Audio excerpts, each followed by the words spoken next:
Hello. For my cover page, I compiled some of the main points from my philosophy paper, including the roles that everyone will play in the classroom. And the main things that I wanted to highlight in this are that I believe that agency will play a big role in my classroom because I want students to be able to develop agency when making responsible decisions for their behavior and about their education. And then I also wanted to highlight that I believe the classroom needs to be a place where everyone can learn from each other, such that a community of learners is created, as proposed by Kerwin and Mendler. For my philosophy, I leaned towards a medium-high level of control. I think that in the classroom, the teacher is the leader, but with that, the teacher needs to be the student's greatest example of how they are expected to behave. Students will be given a chance to help make decisions about how rules are created, and so then they must be held responsible for following these rules that they help, and they need to be taught how to think critically about their behavior and use their agency to do this. With that, what is considered behaving is something that the teacher needs to define, so that way it is clear for the students, and then the teacher must set the consequences for breaking rules. And I think that positive reinforcement will help play a role in this because it will help students feel responsible for their behavior, and it will help them to know if they are following the rules. And as Lee and Marlene Cantor say, one of the keys to discipline is catching students being good. And the biggest part of my philosophy is that I want to start to develop respect in my classroom, and that will come through the creation of good communicating with the students, and the students hearing their voices and being fair with them and being clear with discipline expectations, and holding students accountable for behaving as they are expected to. Without respect in the classroom, a positive learning environment cannot be created, and students must have a positive learning environment in order to reach their full potential. For democratic classrooms, I think the main point is that the purpose of a public education is to create democratic citizens. And I believe that in order to create democratic classroom, teamwork is something that is key. And when the students and teachers are working together and learning, then the student will feel a greater sense of responsibility over their learning. I think that the students can teach the teacher just as much as the teacher can teach the students. And in order for that to happen, the classroom needs to be a place where students are given an opportunity to have their voices heard, and they're able to help make decisions. And I think that some of the biggest places where this will happen is through classroom meetings and having ways for students to give their feedback to the teacher, and also by giving the students classroom jobs where they will have leadership roles. And through these different jobs and through this contribution to the classroom, we will help students understand how they can become members of greater society, and teach them from a young age how to make responsible decisions to then help them think critically about their behavior, which can have a lasting impact.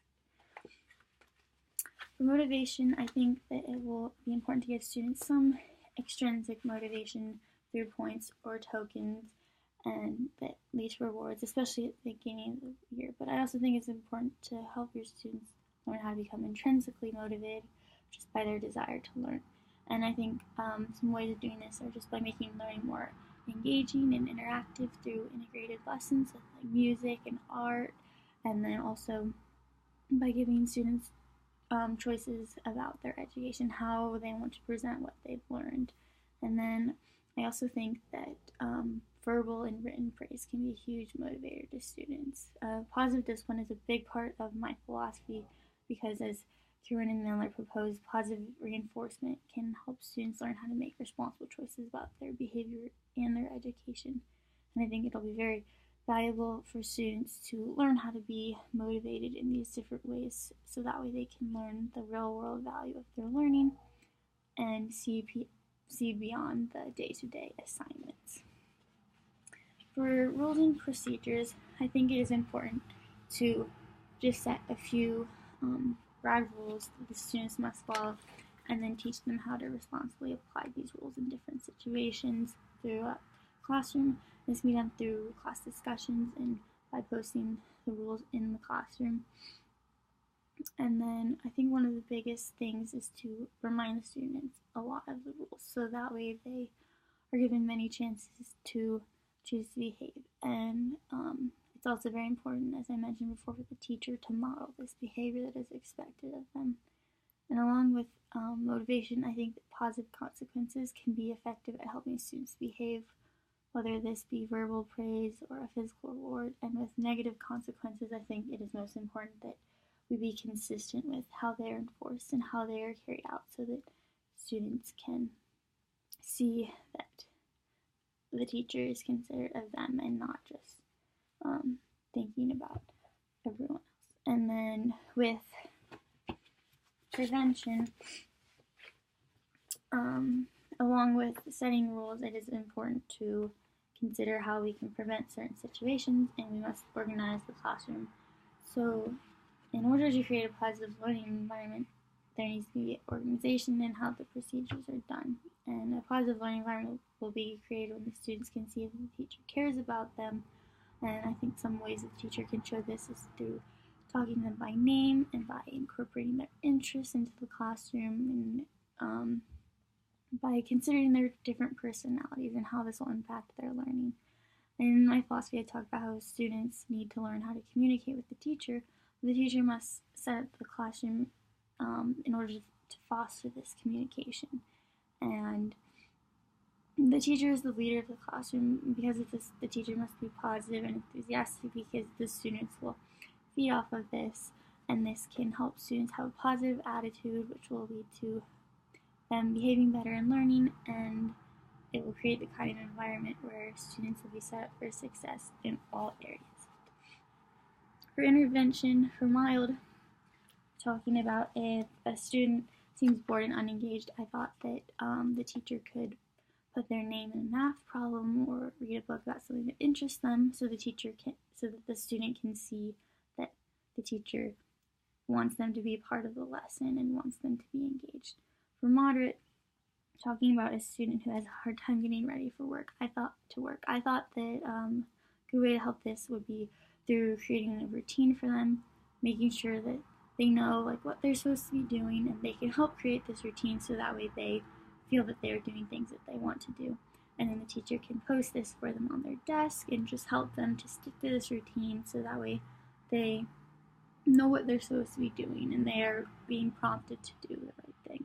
Then for chronic, talking about a student who constantly tattles, I thought that a way to handle this would be to have a secret signal with the student. If the student wants to talk to the teacher has to acknowledge this signal, and then if the teacher is busy, the teacher can have the student write down what they want to say and put it on their desk, and then if it is a concern, they can talk about it later, and this will prevent the student from interrupting the lesson more than necessary, and the teacher can pay attention to other students more.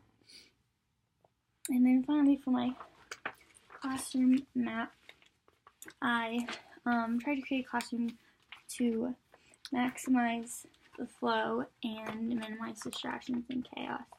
I placed the students in small groups so that group work is facilitated, because I want students to be able to learn and teach each other, but then it's set up so that the desk can easily be pulled apart for direct instruction. And then I have it so that none of the students' backs are facing the board, and they're all facing away from the window as well. Then I tried to create two different areas, one for direct instruction and one for working with smaller groups and reading as a class, so that way the students know, based on where the teacher tells them to be, what kind of instruction is going to happen. So that way this will help aid in a smooth transition. And then I also, this isn't noted on here, but I also want to make sure that I have the students' work posted around the room, so that way they can physically see how they are represented in the classroom. And then I believe just through this arrangement, I will be able to create a positive learning environment where students will feel safe and they will see their role in the class, and the teacher will be able to maintain that leadership role in the classroom and help the students achieve success. And then in the back, I have my philosophy paper and my classroom map narrative, as well as notes from class.